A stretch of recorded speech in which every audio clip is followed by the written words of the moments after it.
महाभारत का सबसे महान योद्धा, लेकिन सबसे दुखी पुरुष भी, एक ऐसा वीर जिसके पास शक्ति थी लेकिन पहचान नहीं थी। एक ऐसा योद्धा जिसके पास कवच और कुंडल थे लेकिन भाग्य में केवल संघर्ष लिखा था। लेकिन सवाल ये है, कर्ण को असली श्राप किसने दिया? और उससे भी बड़ा सवाल, क्या कर्ण सच में शापित था या वह अपने ही कर्मों का परिणाम भुगत रहा था? सोचिए, अगर आप इतने शक्तिशाली हो कि किसी को भी हरा सकें, लेकिन फिर भी हर युद्ध हार जाए, तो क्या आप भाग्य को दोष देंगे? आज वेदवर्स पर हम खोलने वाले हैं कर्ण के जीवन का सबसे गहरा रहस्य, वह सच जो महाभारत के युद्ध से भी अधिक भयावह था। लेकिन उससे पहले हमें उस शुरुआत पर लौटना होगा जहां कर्ण का श्राप शब्दों से नहीं, खामोशी से शुरू हुआ था। परशुराम का श्राप। कर्ण को शस्त्र विद्या चाहिए थी, लेकिन केवल क्षत्रिय ही परशुराम से शिक्षा ले सकते थे।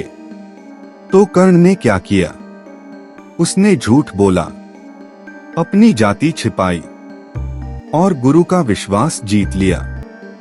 एक दिन जब परशुराम कर्ण की गोद में सिर रखकर सो रहे थे, एक कीड़े ने कर्ण के पैर को काट लिया।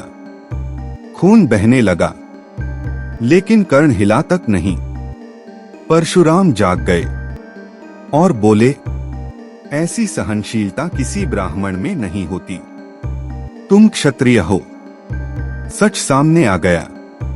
और फिर श्राप, जिस शस्त्र से तुम अपना सबसे बड़ा युद्ध लड़ोगे, वही शस्त्र तुम्हें धोखा देगा। ब्राह्मण का श्राप। एक दिन कर्ण शिकार कर रहे थे। उन्होंने तीर छोड़ा और एक ब्राह्मण की गाय मर गई। ब्राह्मण रोते हुए बोले, तुमने मेरी मां छीनी है, इसलिए तुम्हारी मृत्यु भी उसी समय होगी जब तुम सबसे कमजोर होगे।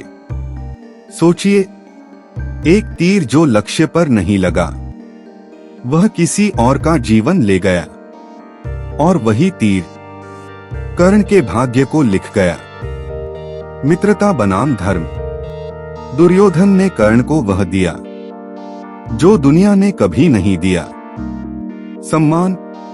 उसे राजा बनाया, मित्र बनाया, और कर्ण ने उसके लिए अपनी जान तक दांव पर लगा दी।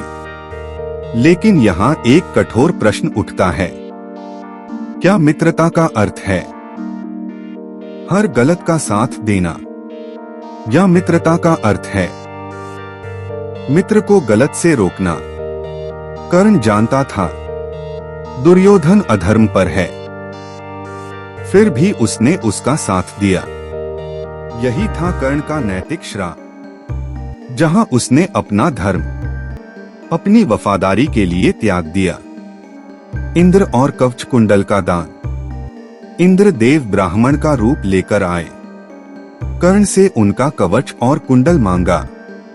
कर्ण जानता था यही उसकी रक्षा का अंतिम कवच है, फिर भी उसने दान दिया।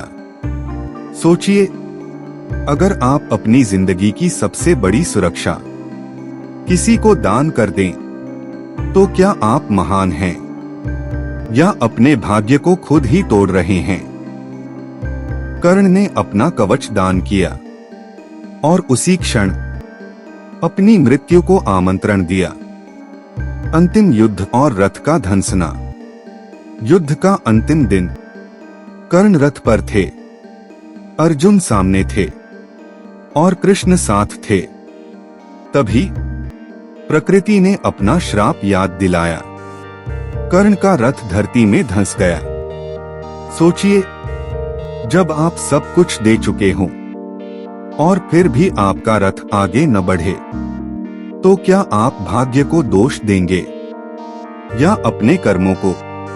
कर्ण ने युद्ध रोका, अर्जुन से नियमों की मांग की, लेकिन कृष्ण बोले, जब द्रौपदी का वस्त्रहरण हुआ तब नियम कहाँ थे? पहचान का सबसे बड़ा दुख, कर्ण का सबसे बड़ा दुख यह नहीं था कि वह युद्ध में हारा। उसका सबसे बड़ा दुख था कि वह कभी अपनी सही पहचान नहीं जी पाया। वह सूर्यपुत्र था, लेकिन दुनिया ने उसे सूतपुत्र कहा। वह दानी था, लेकिन दुनिया ने उसे दुर्योधन का सेवक कहा। सोचिए, अगर दुनिया आपको गलत नाम से पुकारे और आप उसी नाम से जीने लगे, तो क्या आप सच में जी रहे हैं? असली सत्य कर्ण शापित नहीं था।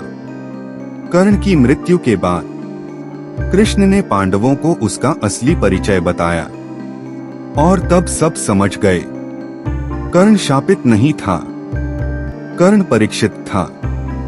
हर श्राप दंड नहीं होता, कभी कभी वह एक परीक्षा होता है। परशुराम का श्राप उसके अहंकार को तोड़ने के लिए, ब्राह्मण का श्राप उसके कर्म का फल, और सबसे बड़ा श्राप उसके अपने चुनाव। आज के जीवन के लिए संदेश, कर्ण की कहानी सिर्फ एक वीर की कहानी नहीं है, यह हर उस व्यक्ति की कहानी है जो अपनी पहचान के लिए दुनिया से लड़ता है और अपने ही धर्म से हार जाता है। यह कहानी हमें सिखाती है, दान महान है, लेकिन विवेक के बिना नहीं। मित्रता पवित्र है, लेकिन धर्म से ऊपर नहीं। पहचान जरूरी है, लेकिन सत्य से ऊपर नहीं। अगर आपको कर्ण की कहानी सिर्फ कहानी नहीं, बल्कि एक चेतावनी लगी हो, तो इस वीडियो को लाइक कीजिए ताकि यह संदेश और लोगों तक पहुंचे। वेदवर्स को सब्सक्राइब कीजिए। यहाँ हम सिर्फ इतिहास नहीं सुनाते, हम धर्म और चेतना को जगाते हैं। और कमेंट में लिखिए, मैं अपनी पहचान धर्म के साथ बनाऊंगा, क्योंकि हो सकता है आप कर्ण जैसे न हो, लेकिन आप कर्ण की गलतियों से सीख सकते हैं।